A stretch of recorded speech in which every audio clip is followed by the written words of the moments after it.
Hi everyone, my name is Jess and I am currently a second year Classics and English student studying at the University of Warwick in the UK. And today I would like to talk to you about the different types of accommodation available to students at the University of Warwick campus and give you some advice from a student's perspective of what you might want to pick or look for when you're looking for your accommodation. I will say though that my experiences are of course subjective based on my time at Warwick, and the campus is currently evolving with loads of building works going on across various sites, and so the campus is changing and this information might change over time too. I am a second year, so I'm no longer living on campus. I'm living in Leamington Spa, but I'll talk a bit about second year and beyond accommodation later. Any statistics or quotes for accommodation costs are accurate as of 2020 to 21. The 2021 to 2022 information has not been published yet, so please also take that into mind. So some basic info. If you're a student coming to Warwick, you're going to have to apply for your accommodation on campus before you arrive. Student accommodation at Warwick and at most UK universities is referred to as halls or halls of residences. And while you're at Warwick, you'll pay for your halls of residence in 3 instalments throughout the academic year. So don't worry about not having all the money to pay for your accommodation upfront at the start of the year, or about when your student bursary from Student Finance England or any other organisation is going to come through. This year has been a weird one for Warwick accommodation because of people moving in and out and having to change their accommodation plans due to coronavirus.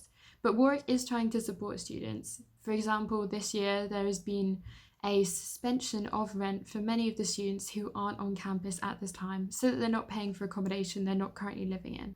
Different accommodations at Warwick are let for different amounts of time throughout the year. Your let at Warwick can be either 35 weeks, 40 weeks, or 43 weeks long, and this depends partly on your accommodation and partly on student choices. You'll have to look into specific accommodation online to see how long their lets are. The 35-week let will make sure that you have accommodation throughout all 3 terms and that you can leave your stuff at work over Christmas. However, you'll have to pack up your stuff over Easter and then put it back in your room for summer and then leave promptly at the end of the summer term. If you have a 40-week let, you can stay over Christmas and over Easter, but not into the summer. And if you have a 43-week let, you can stay over Christmas, Easter, and 3 weeks into the summer holidays. This is, of course, on top of your 3 terms, which are each 10 weeks long. No matter which accommodation you pick, you will have accommodation for all 30 weeks of the year and over the Christmas holidays. If you're a fresher coming into Warwick, you'll generally be living with all freshers. However, they might not all be the same age as you, because people might be coming from different countries or educational systems, which means they're slightly older or younger than you when they join university for their first year. As a general rule, most mature students or postgrad students will not be living with undergraduate students. Warwick accommodation is arranged slightly differently depending on which accommodation you're in. Some accommodations are arranged by flats, which means you'll have a flat with a door barring it from other areas of the accommodation where a certain number of people will live and share facilities like a kitchen and perhaps bathrooms depending on which accommodation you're in. The other type of living available at Warwick is corridor style living, where you won't have a door barring you from the rest of the accommodation block as such, but you will still have security precautions in place. If you're living in a corridor, you could be living with a slightly larger number of students, and it won't be such a flat feeling in that you won't see the same people all the time. However, you still will be able to make friends on a corridor, and it might be great to provide more social opportunities. Plus, the facilities you have might be larger, for example, a larger kitchen or a larger shared bathroom. Halls of residence also vary in how many people you'll be living with. Some flats or corridors might have only about 5 students living on them, others might have up to 15 or even slightly more. This also should not worry you, however. Of course, pick which accommodation you think would suit you depending on how many people you want to live with, but don't worry if you get more or less people than you're expecting. You will definitely adjust to it, and you should not worry about it before you arrive at Warwick. So for undergraduate students at Warwick, there are 13 different accommodation blocks or series of blocks that you can choose to live in, and these are organised into 4 villages across the campus. These 4 villages are as such: the Cryfield village, the Central Campus village, the Lakeside village, and the Westwood village.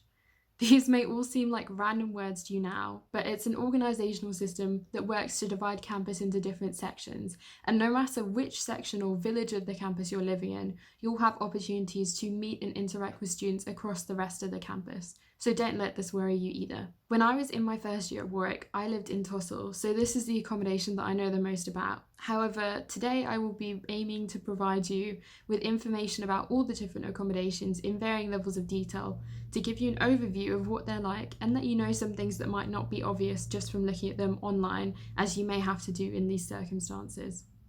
Please feel free to leave any comments if you have more specific questions. And if you're applying to Warwick, take a look at the Our Warwick website, which you'll have access to. On Our Warwick, you can see more vlogs like this or read blogs by current students about student life, academics, and other things you might be interested in. On Our Warwick, you can also message people specific questions about accommodation and student life. So take advantage of this opportunity if you can. Okay, so let's get into this.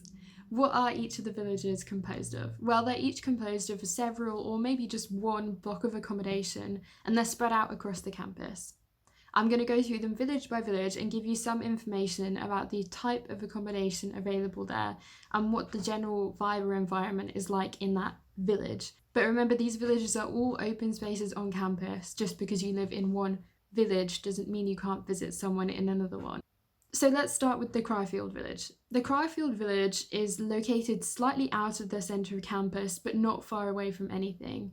It's generally between the campus and the sports facilities. If you're living in Cryfield, you benefit from the fact that you're not in the centre of the bustling campus, so if you need some more space or quiet, then this might be a good option for you. However, you're not far away from campus at all and will have a very short walk to various facilities across campus, especially areas such as the Warwick Business School, which are very close by you, and the sports facility, which is also just around the corner from you. In the Cryfield village, there are two halls of accommodation. There's Cryfield Standard and Cryfield Townhouses.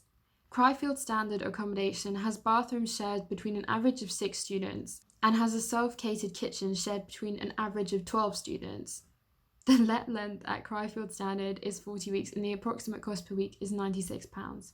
As you might imagine, the Cryfield townhouses are arranged into small house-style buildings. Within a house there might be up to 12 rooms, but each person has their own ensuite bathroom. You have a self-catered kitchen which you could share with up to 12 people. The Cryfield townhouses are slightly newer than the Cryfield standards, and so they're more expensive, with a let length of 40 weeks and a price per week of £173. Both the Cryfield developments are lovely places to live, and they're especially useful if you're sporty or anticipate that you might want to use the sports facilities on a regular basis, because they're quite close by, and so your walk to the sports facilities will not be too long. However, they're also close to campus and bring the advantage of the fact that you won't ever be far away from any of the action happening on central campus. The next village I'll talk about is the Lakeside village, which is composed of 3 accommodation blocks called Lakeside, Heronbank and Sherborne. The advantage of living in the Lakeside village is that you are slightly further away from the centre of campus than Cryfield, and so the atmosphere is quite tranquil, and as the name suggests, there is an actual lake nearby where you can hang out and relax with friends and enjoy the tranquil views and environment. Of course, this means you are slightly further away from campus, but the walk is still nothing to be worried about, and you are very close, especially in Sherborne, to the sports facilities nearer the edge of campus. In the Lakeside village, the block called Lakeside is arranged in corridor-style living. You'll be sharing a self-catered kitchen with up to 8 students, but you have an ensuite bathroom to yourself. The let length is 50 weeks, and the rent per week is £154. At Heronbank, also in the Lakeside village, you'll be in a similar situation, sharing a kitchen with up to 8 students, but having your own ensuite bathroom. The let length is 40 weeks, and you'll pay £152 per week. Sherborne is the largest of the Lakeside village halls of residence, and so you'll find that you know lots of people living at Sherborne even if you don't live here yourself. At Sherborne, you'll have an ensuite bathroom, but you'll be living in a flat rather than in a corridor, and you'll be sharing your kitchen with up to 12 people. Sherborne especially has a great social environment, which is balanced by the tranquil environment around you. The Sherborne let length is 40 weeks and you'll pay £171 per week to live there. The main thing to note with the Lakeside village accommodations is that you will be slightly further away from the centre of campus, So you will have more peace and quiet, but it will take slightly longer to get to campus facilities. They're still a great option, however, and there's lots of great social opportunities available at the Lakeside Village as well as on Central Campus. Once again, they are also close to the sports facilities, which can be useful if you think you'll be using the sports facilities a lot. The Westwood Village is the oldest on campus and was part of the Coventry Teacher Training Facility before it became the University of Warwick.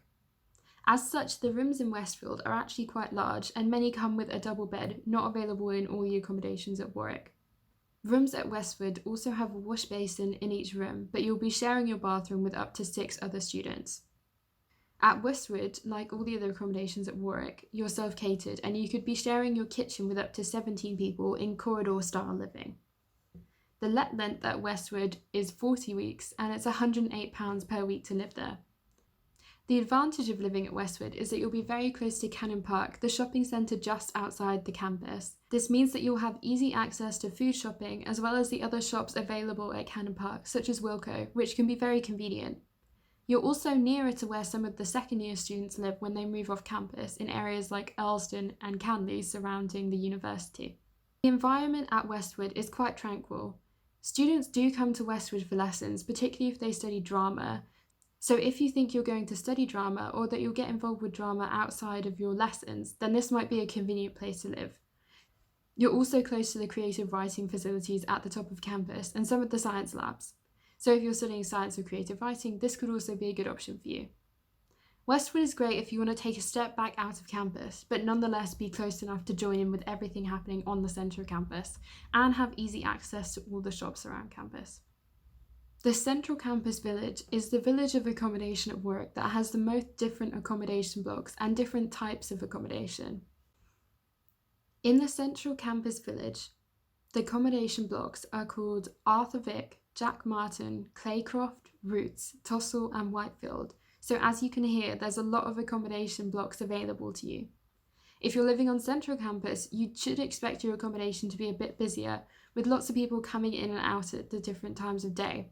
However, it doesn't mean that your accommodation will be disruptive to your learning at all, and it can create a great social environment with all the students moving through and past on their way to lessons and social activities. An advantage of living on Central Campus is that you'll have easy access to all the buildings in the centre of campus, which include humanities buildings, science buildings, math buildings, and most of the teaching blocks. You will, however, be slightly further away from the sports facilities and from the shops at Cannon Park. Everything is still in walking distance, however, don't worry. Arthur Vic and Jack Martin are quite similar blocks. They're both around the back of the Oculus and the other humanities buildings on campus, and so they're conveniently close walk to these locations. At Arthur Vic, you'll have your own ensuite bathroom and you'll be sharing a kitchen with up to 14 students in corridor-style living. The let length is 35 weeks and you'll pay £184 per week for your accommodation. At Jack Martin, you'll have your ensuite bathroom and be sharing your kitchen with up to 13 students. The let length is 35 weeks and you'll pay up to £180 for your accommodation per week. Arthur Vic and Jack Martin are both very comfortable and located slightly further away from the bustle of the streets of campus, but nonetheless close enough to rush off to class or a social activity at any hour of the day. At the Claycroft accommodation block, you'll be in between Cannon Park and the main campus, but very close to both. At Claycroft, your let length is 40 weeks and you'll pay £137 per week.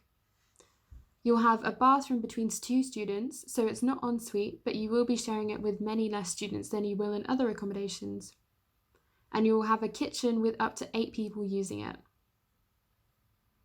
Many students find Cryfield is a great compromise between being on Central Campus but not being too far away from the shops. Your walk to the sports facility will be slightly longer from this location, but as usual, everything is very walkable on campus. The Roots halls of residence can be one of the busiest on campus. Lots of students enjoy living at Roots because it's right behind the SU building, which means you have very easy walking access to the shops and food outlets at the SU building. Roots is also convenient for a night out because it's located right next to the bar and club on campus. At Roots, you'll be living in a corridor style, sharing a bathroom with an average of 6 students, but you have a wash basin in most of the bedrooms at Roots. You'll be sharing a kitchen with up to 19 people, but it won't always be this number. And don't worry about the number of students that you're sharing a bathroom or a kitchen with, because this doesn't mean that you'll have limited access to them at all. I shared a bathroom and a kitchen at Tussle, and I could always access both when I needed it. At Roots, the let length is 40 weeks and you'll pay £103 per week for your room. The penultimate block of campus accommodation, based in the central campus village, is called Whitefields. Whitefields is one of the older accommodation types at Warwick and is built in small house-shaped accommodation blocks. In each house, you'll be sharing a kitchen with up to 12 students, and you'll be sharing your bathrooms with those students too.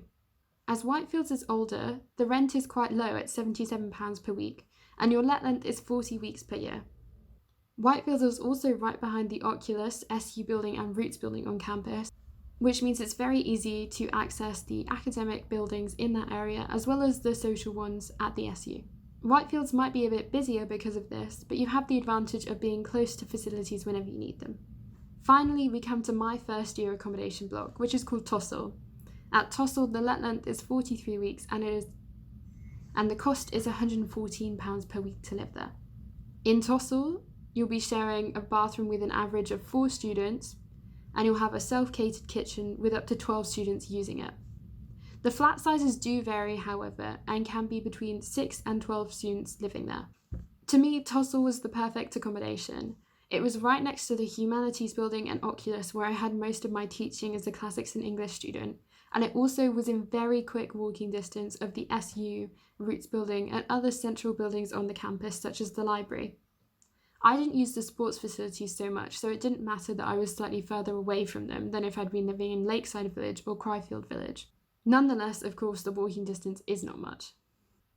If you live at Tussle, you also are very close to Claycroft and thus also very close to Cannon Park, and so you have an easy walk between your accommodation and the shops whenever you need to pop out and buy anything. This is very convenient.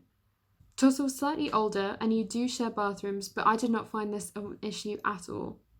Tussle had a great social atmosphere because you had up to 12 students using the kitchen, so you could interact with various students throughout the day as they cooked and prepared their meals and enjoyed using the communal space. We had in my flat 12 students, 1 kitchen and 3 bathrooms, but despite not having an ensuite, I never had to wait to use any of the bathroom facilities, and this was really convenient for me. All accommodation on Warwick is also cleaned regularly by the amazing Warwick cleaning staff, and so those students take some responsibility for keeping it clean. If anything big happens, you have campus facilities and cleaners to help you out on a weekly basis. All accommodation at Warwick also has easy access to laundry, recycling and waste facilities, so don't worry about this when you're picking your accommodation.